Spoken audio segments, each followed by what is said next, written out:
megalítico dos Almendres, Évora. Menir do Barrocal. Reguengos de Monsaraz.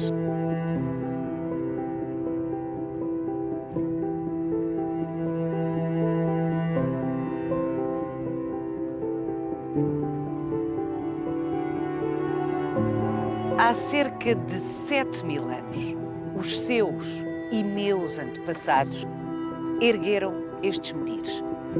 O conjunto dos Almendres é o maior da Península Ibérica e um dos maiores do mundo.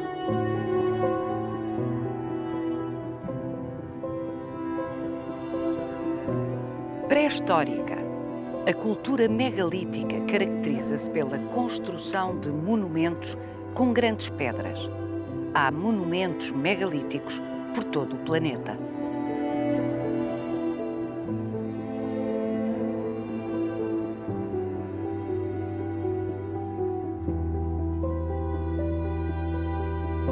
O megalitismo no Alentejo é um caso excepcional.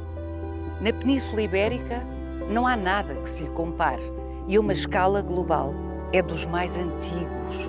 Vai querer saber mais? Venha connosco nesta visita guiada.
Manuel Calado, quem foram as pessoas que levantaram estes menires? Eram antepassados nossos, antepassados meus e seus.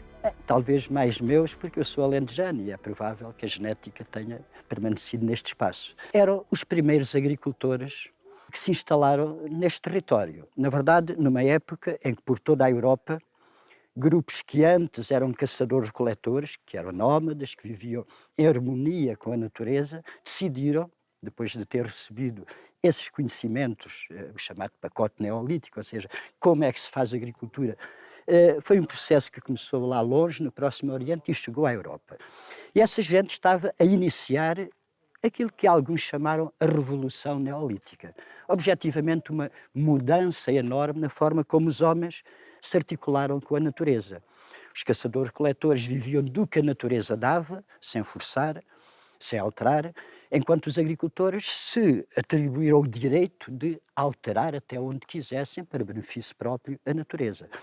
Traduzida como, na sedentarização, ou seja, gente que antes era móvel, circulava nos espaços, fixou-se em lugares empovoados, objetivamente, e, por outro lado, numa economia que dependia dessa ação, a que chamamos de agricultura ou pastorícia. Estamos a falar de há 7.000 anos atrás, mais ou menos, no que diz respeito aqui ao Alentejo, porque por todo o planeta esse movimento de neolitização teve tempos próprios e diversos, não é? Exatamente. Portanto, essa data aplica-se sobretudo à Península Ibérica, cerca de 7.000 anos, e genericamente à Europa, sobretudo à Europa Ocidental, uma vez que todo este processo ocorreu de Oriente para o Ocidente. Como disse, foi no Próximo Oriente que a agricultura foi inventada, experimentada e depois exportada para a Europa, nomeadamente.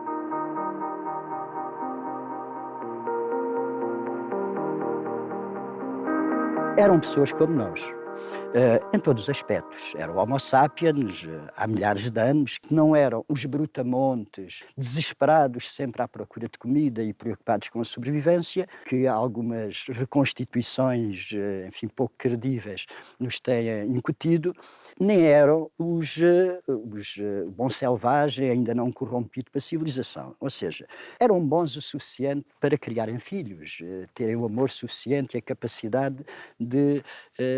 e por isso é que nós estamos cá. Por outro lado, também não eram bonzinhos a ponto de não serem belicosos, de se defenderem ou de atacarem quando era caso disso. Portanto, eram gente como nós, nem anjos nem demónios. É evidente que em termos técnicos, em termos filosóficos, religiosos, claro que eram diferentes, mas as diferenças que ainda hoje encontramos nos humanos, ou seja, os humanos não são só o mundo ocidental e o mundo moderno, que talvez fossem mais comparáveis com aquilo que hoje chamamos os primitivos atuais, que é sempre um abuso, talvez fossem mais próximos, certamente.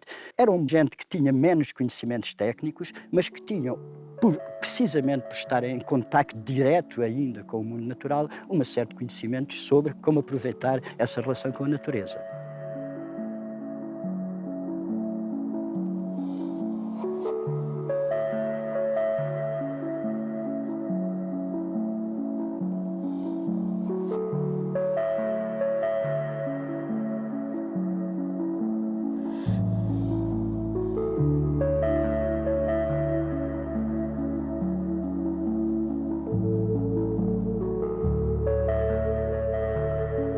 Há algumas dúvidas sobre de onde vieram as pessoas que construíram os almendres. Na minha opinião, eram indígenas, gente que vivia já no território atualmente português.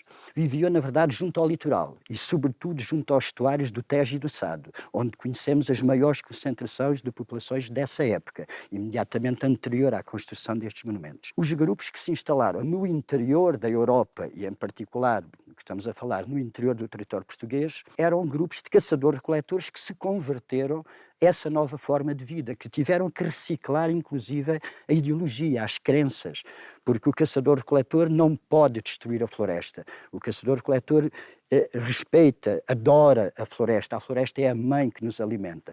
O agricultor perdeu esse respeito sagrado pela floresta. A floresta deita-se abaixo para cultivarmos aquilo que precisamos para crescer, para nos alimentarmos. E este campo de menires, Manuel Calado, tem a ver com essa dimensão sedentária, essa nova dimensão sedentária dessa gente, convertida à agricultura? Sem dúvida.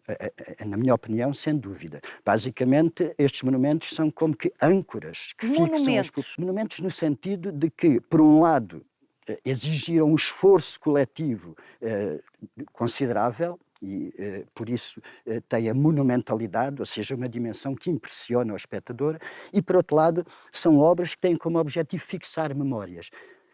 Os monumentos servem para que as sociedades não esqueçam, se lembrem de valores ou de eventos que são fundamentais na sua definição. Os menires, na minha opinião, são como estátuas, são proto-estatuárias, se quisermos. Representam figuras humanas, antropomórficas, que tanto podem ser entidades reais, antepassados concretos, genéticos, ou figuras míticas, que sejam reconhecidas de algum modo como representantes da comunidade, como fundadores, como heróis, como santos, como reis, a dimensão do poder, mas que de alguma maneira representam a comunidade que constrói o monumento.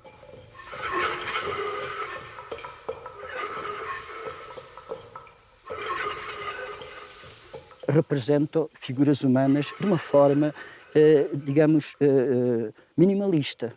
Isto é, em que não era necessário exprimir todos os traços da figuração humana para que se reconhecesse naquela pedra, cujas dimensões se aproximam das dimensões humanas.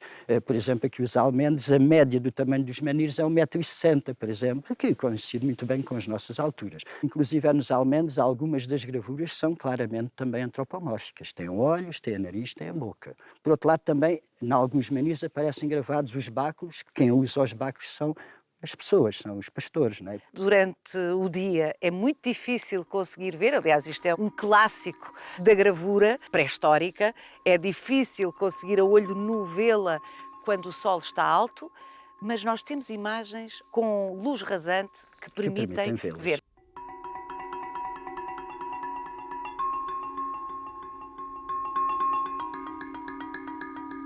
O báculo, que é o cajado curvo, na verdade, o cajado dos pastores, implica que esta comunidade se reconhecia e pretendia mostrar-se ao mundo e ao futuro como pastores.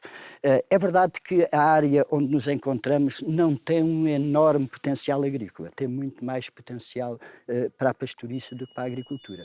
O que implica, a meu ver, que as primeiras comunidades que vieram para o Alentejo sedentarizar-se e instalar-se foram muito mais pastores do que agricultores.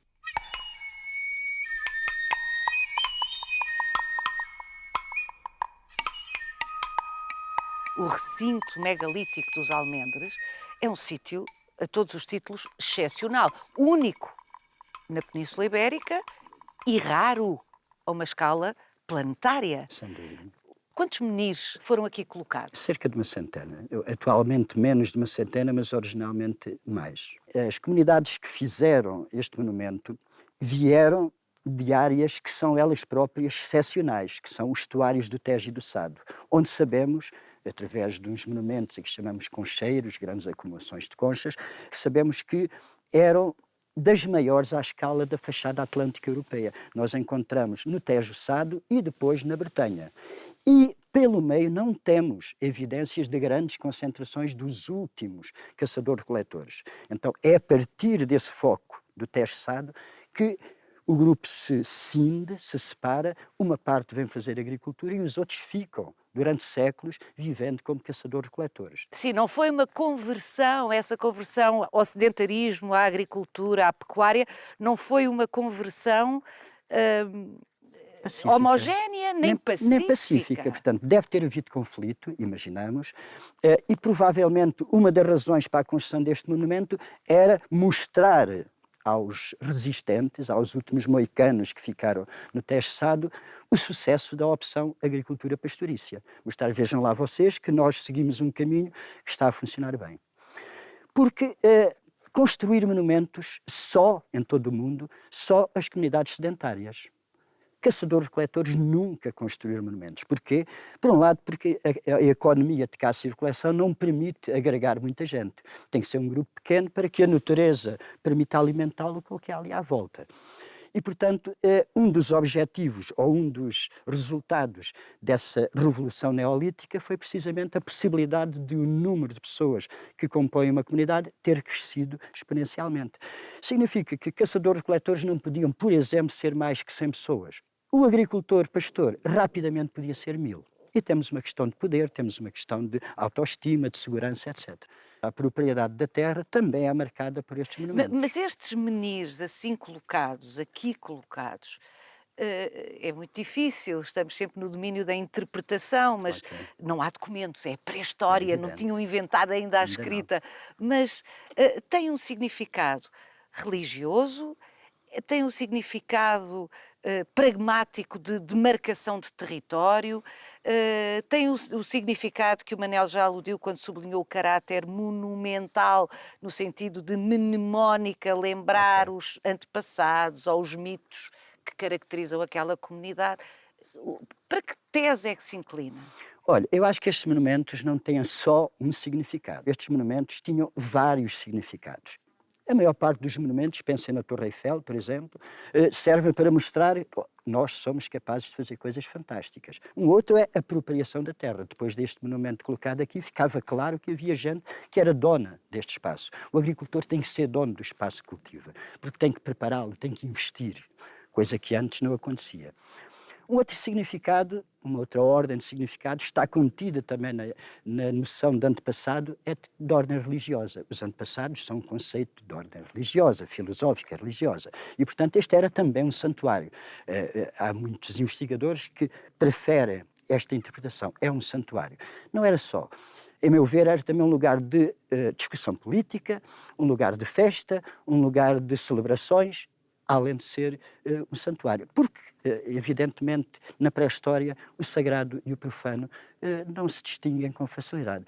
Toda a atividade do cotidiano é sagrada, toda tem significados, toda tem preceitos que são de ordem religiosa. Portanto, este é um monumento com muitos significados que eu poderia dizer, em síntese, corresponde, mais ou menos, àquilo que são as praças centrais das cidades atuais. onde temos a igreja, o lado religioso, onde temos a Câmara Municipal, e aí está o lado político, onde eventualmente temos a discoteca para a festa, onde eventualmente temos o mercado para as trocas, ou só o espaço onde as pessoas se encontram para conversar. Portanto, este era, de certa maneira, um antepassado das nossas praças, das nossas cidades.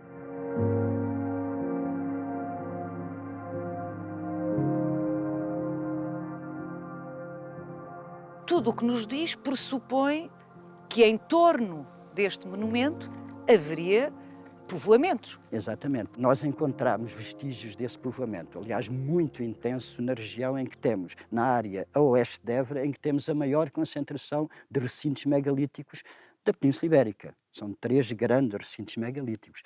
Ora, entre estes espaços, que estão a distância num raio de 10 quilómetros, não mais, encontramos imensos sítios que são com vestígios de habitat, com vestígios de povoamento. Portanto, sem dúvida, este era um lugar de caráter cerimonial, se queremos incluir todas as valências que eu referi, mas que servia para interações das comunidades que moravam aqui à volta, sem dúvida nenhuma. Temos evidências.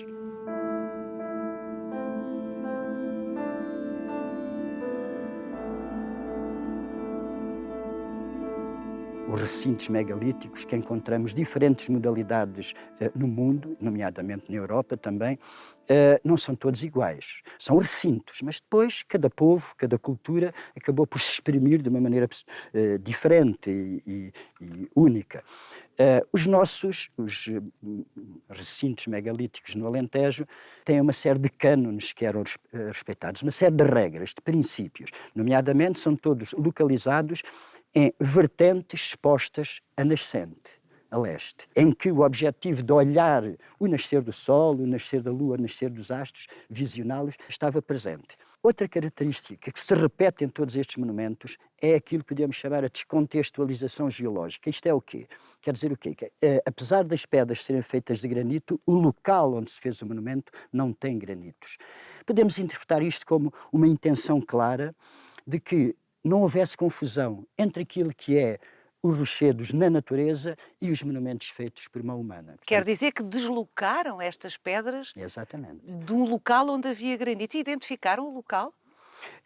Nós sabemos que os granitos a mancha de granitos começa a cerca de 500 metros do local onde nos encontramos. No entanto, estas pedras todas, com certeza que tiveram que vir de distâncias maiores. Não temos muitos dados para saber exatamente qual é a distância que as pedras percorreram, mas foram trazidas para aqui intencionalmente, implicando um esforço em termos de trabalho, em termos laborais enorme, precisamente para que este local ganhasse esse caráter especial que efetivamente tem. E, no caso dos almendres, a ideia que temos é que não foi tudo construído ao mesmo tempo, tal como, por exemplo, as catedrais medievais, que tiveram fases em que foram acrescentadas, inclusive com mudanças que tinham a ver com a moda de cada época. No caso dos almendres, na minha opinião, é provável que o menhir central, este grande, tenha sido o primeiro, que depois tenha sido construído todo o recinto em forma de ferradura, que é a forma típica de todos os recintos megalíticos, quer em Portugal, quer na Bretanha, e portanto os únicos na fachada atlântica europeia, em forma de ferradura.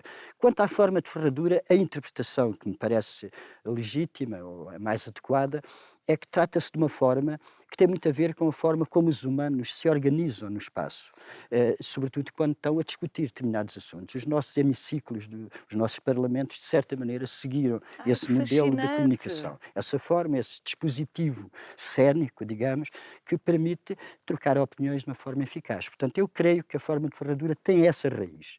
Originalmente, a planta deste monumento, e isto deduzimos-la a partir de outros mais simples, que foram menos transformados, era a parte superior do monumento. Numa outra fase terá sido acrescentada a parte de baixo, criando uma segunda ferradura ou um átrio de acesso ao monumento a partir do lado leste.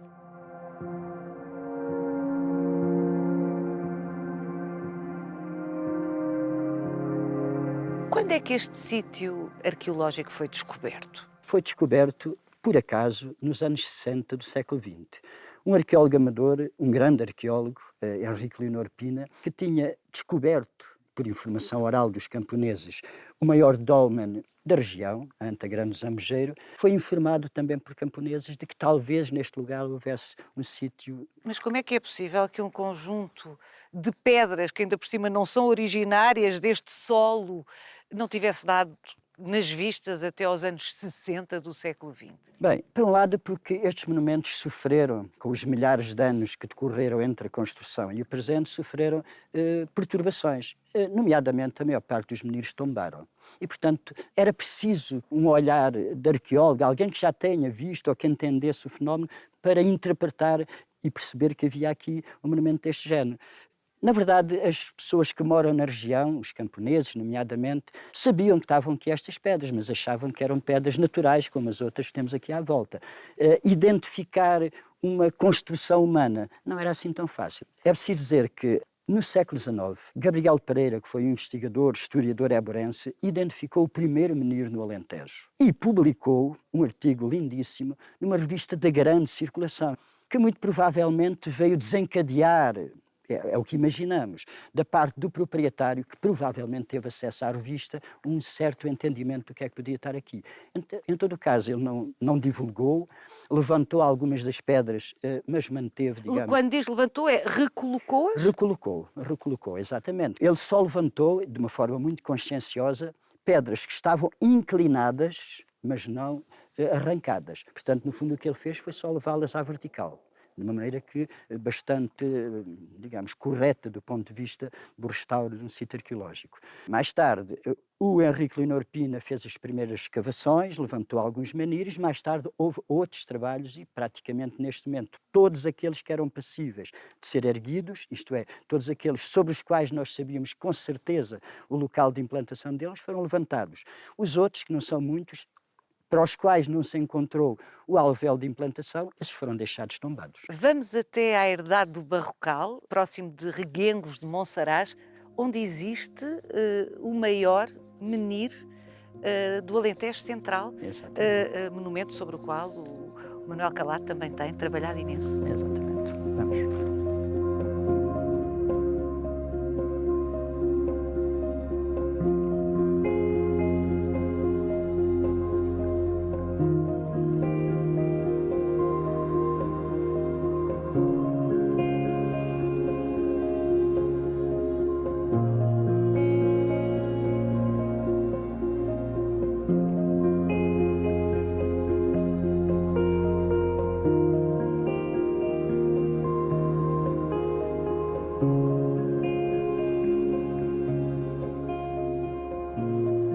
Escala e que elegância. O minimalismo, a simplicidade, tem a beleza. E os pré-históricos sabiam isso. Os autores desta escultura, desta obra, uma obra de arte, uma obra de comunicação, porque tem mensagens que são passadas através desta criação. O objetivo, de certa maneira, era representar, fosse o que fosse, com o mínimo de traços.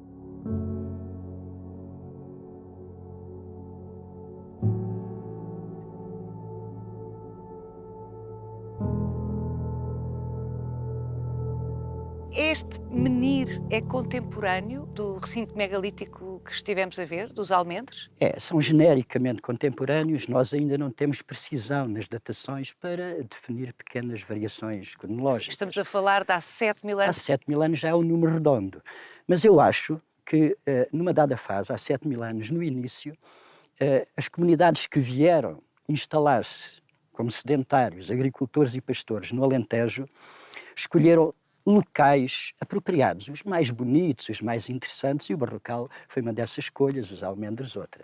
E eu penso que nesse primeiro momento o que eles fizeram foi erguer um menhir isolado, como este. Em alguns casos, como aconteceu nos Almendres, esse primeiro monumento, digamos, menhir isolado, mais simples, foi sendo complexificado, foi acrescentado. De resto, nos Almendres, nós presumimos que aquele sítio desempenhou um papel de centralidade na cultura megalítica alentejana. Digamos que foi onde se acumularam construções e acrescentos, o que significa que mais gente se reunia naquele sítio. No caso do menhir do Barrocal, deste menhir, que está na área de Reguengos de Monsaraz, ele é o maior do Alentejo Central, um dos dois maiores da Península Ibérica, este é um aspecto importante. Tem quanta altura? Cerca de 7 metros, 1,5 metro enterrado, 5,5 metros acima do solo. Neste caso, trata-se de uma escultura esculpida, ou seja, trabalhada, a pedra foi trabalhada, ou é uma pedra extraída da natureza e feita escultura no seu estado natural? No caso dos almendres, todos os blocos, todos os menires são pedras naturais, tal como foram extraídas, sem nenhum trabalho de escultura, digamos. No caso deste menhir e da maior parte dos maiores de todos, dos mais longos, eles foram trabalhados. Porquê? Bem, porque não havia na natureza pedras com a dimensão que eles queriam e com a forma adequada, que são sempre formas arredondadas, no caso dos menhirs alentejanos. As partes que foram trabalhadas foram os dois lados. Os dois lados Foram burilados. foram buriladas, foram arredondadas. Eram angulosas e foram arredondadas.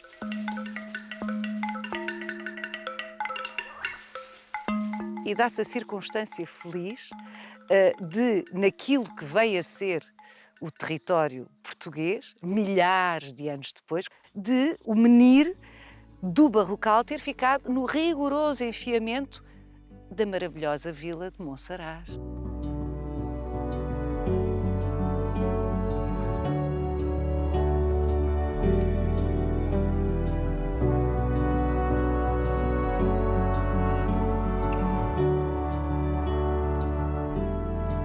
Há uma ideia, a meu ver, discutível, mas muito generalizada, de que os menires e os recintos megalíticos eram observatórios astronómicos, como se as pessoas na pré-história fossem cientistas, tivessem matemática, conhecimentos matemáticos, instrumentos. Não tinham, não eram cientistas.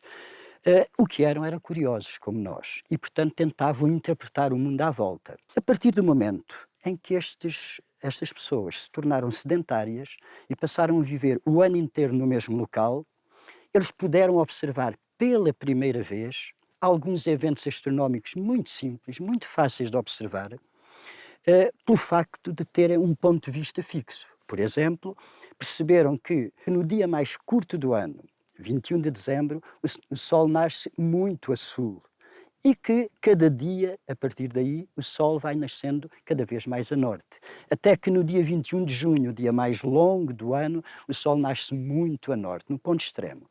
Esses pontos extremos em que o Sol nasce muito a sul no inverno, muito a norte no verão, são os solstícios. Eles perceberam que era possível estabelecer uma relação entre o tempo e o espaço. Eles podiam dizer, por exemplo, ali é o inverno, ali é o verão, ali é espaço, inverno e verão. Na pré-história, era fácil entender que quase tudo à volta das pessoas era perecível, morria. As árvores, os animais, os humanos, tudo tinha a sua vida, nascimento, crescimento, morte, exceto as pedras e os astros. As pedras e os astros tornaram-se naturalmente, e não só na pré-história, belíssimas metáforas para pensar a eternidade. E a eternidade é qualquer coisa que nos agradou desde sempre. Então, estes monumentos têm uma relação com essa expectativa, com esse desejo de eternidade. De maneira que as pedras estão relacionadas com os astros. De que maneira? Bom, basicamente, orientando-os, relacionando-os espacialmente com esses eventos fáceis de observar. Neste caso concreto, está apontado Neste caso para... concreto, a meia distância entre o solstício de verão e o solstício de inverno.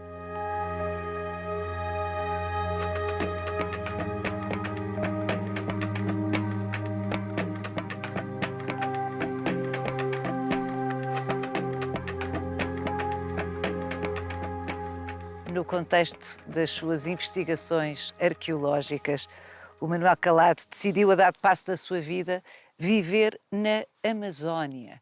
Eu fui para a Amazónia porque houve uns colegas brasileiros que um dia entraram em contacto comigo e me disseram: Manuel, não me conheciam, encontraram-me pela internet. Manuel, nós estamos aqui a estudar um recinto megalítico em plena Amazónia. Como no Brasil não há nenhuma tradição de estudo de monumentos megalíticos, eles, de certa maneira, convidaram-me para ir lá visitar e para, enfim, participar no projeto. É um sítio fantástico, conhecido hoje, mais ou menos conhecido, como o Stonehenge da Amazónia. Stonehenge é sempre a referência, e que na verdade se chama Rego Grande. Eu fui interessadíssimo por estudar megalitismo em contextos completamente distintos, até porque as cronologias não são as mesmas, são monumentos feitos em tempos e em contextos sociais e Muito mais culturais recentes, muito imagino. mais recentes e muito diferentes, e portanto fiquei genuinamente interessado. Entretanto, ao estudar um pouco sobre a região, sobre a arqueologia da Amazónia, descobri um texto de um antropólogo, uma coisa dos anos 60, que em 4 linhas fazia uma síntese daquilo que tinham sido as conclusões da minha tese de doutoramento, concluída pouco tempo antes. E, resumindo, havia um alinhamento de pedras lá nessa terra indígena, em plena Amazónia, e ele foi perguntar aos índios o que era aquilo, o que é que eles sabiam sobre aquelas pedras. E eles responderam-lhe mais ou menos o seguinte: olha, houve um dia em que o sol não nasceu. Toda a gente da aldeia decidiu ir para esta encosta, era numa colina virada à nascente, à espera do nascer do sol. Como o sol não nasceu, eles viraram pedra.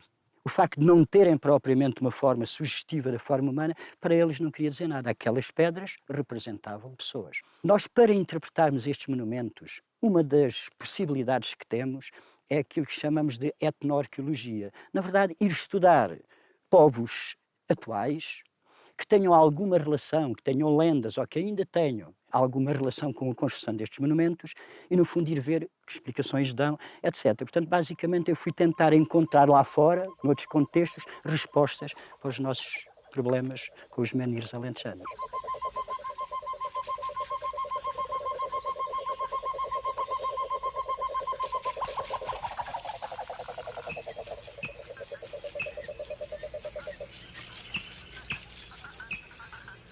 Há uma série de outros casos bastante interessantes, nomeadamente a equipa que hoje estuda Stonehenge, que se baseou em boa parte para a interpretação em dados colhidos em Madagascar, precisamente num Portanto, contexto... esse cruzamento é crucial para compreender, porque para o homem contemporâneo continua a ser o megalitismo um fenómeno, uma manifestação cultural perturbadora, precisamente porque nós gostamos de respostas e estes monumentos resistem a dá-las com um caráter definitivo, não é? Stonehenge, por exemplo, é provavelmente, como diz, o monumento megalítico mais celebrado do mundo, mais conhecido no mundo, nas Ilhas Britânicas, mas... É um jovenzinho quando comparado com os nossos menhirs em Portugal. Basicamente, podemos dizer que tem menos de 2000 anos do que os nossos menhirs. A cultura megalítica, com o que sabemos neste momento, progrediu de sul para norte, e basicamente 3 pontos na Europa continental, o Algarve, o Alentejo e a Bretanha, os 3 pontos principais, e depois as Ilhas Britânicas numa 4ª etapa. De maneira que Stonehenge, que é o mais famoso, é um jovenzinho comparado com os nossos velhinhos menhirs. Almendres têm mais de 2000 anos do que Stonehenge. Isso é um dado bastante seguro hoje em dia.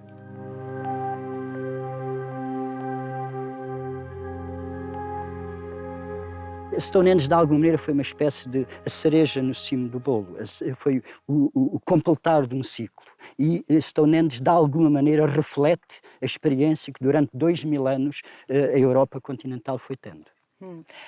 Mas há outros casos notáveis e tão célebres, ou célebres de outra forma. A Ilha da Páscoa. Aquelas figuras totémicas. Em toda a América do Sul, onde temos monumentos megalíticos, incluindo a Ilha da Páscoa, que fica, enfim, faz parte do Chile, os monumentos megalíticos são muito mais recentes e podemos datá-los genericamente entre 1000 e 2000 anos antes do presente, enquanto os nossos têm 7000. Portanto, são completamente outro marco temporal.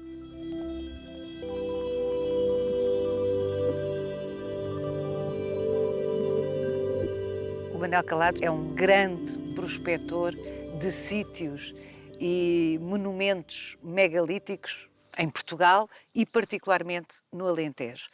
E, portanto, as suas descobertas são múltiplas e podíamos estar aqui muito tempo. Estamos a falar da ordem de mais de 1000, só no Alentejo Central, Sim, não é? muito mais. Muito mais, não é? Mas, ao que sei, relativamente a este local e a este sítio onde nós estamos, o Manel fez uma descoberta particularmente grata. É verdade. Descobri a mãe deste menino, a mãe deste menino. uma surpresa, porque não é habitual nós encontrarmos o local exato de onde são provenientes estas pedras. E é aqui bem perto. Vamos vê-la? Ai, vamos, claro, é perto disso. É que nós estamos a 50 km dos Almendres, ainda não tínhamos dito isso, mas fizemos 50 km para chegar aqui. Aqui é perto. Ah, é muito perto, 150 metros.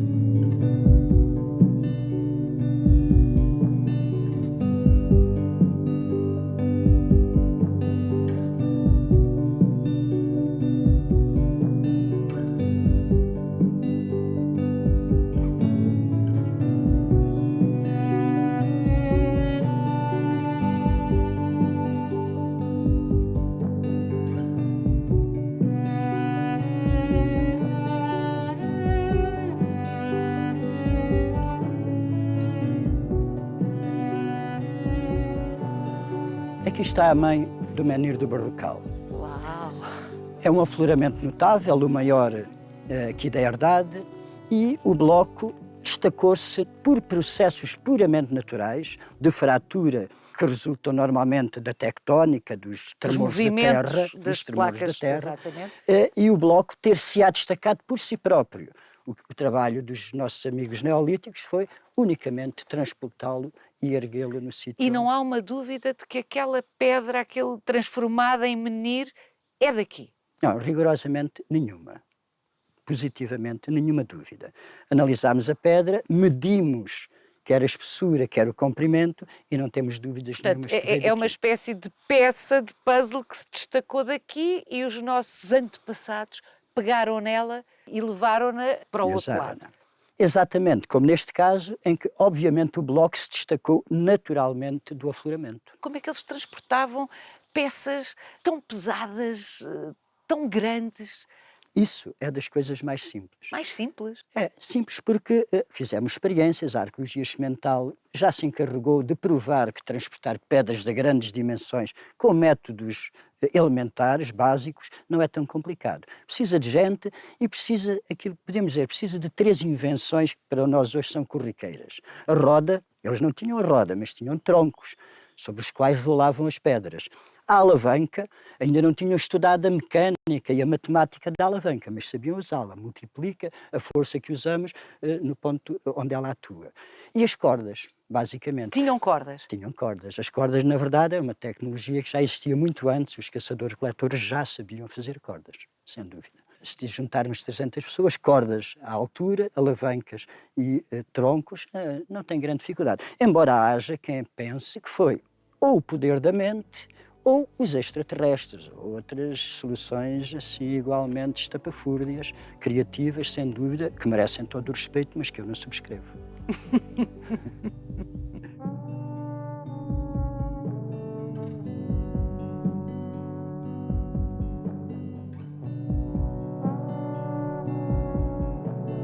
Siga-nos no Instagram, no Facebook e na nossa página onde pode rever este e os outros Visita Guiada.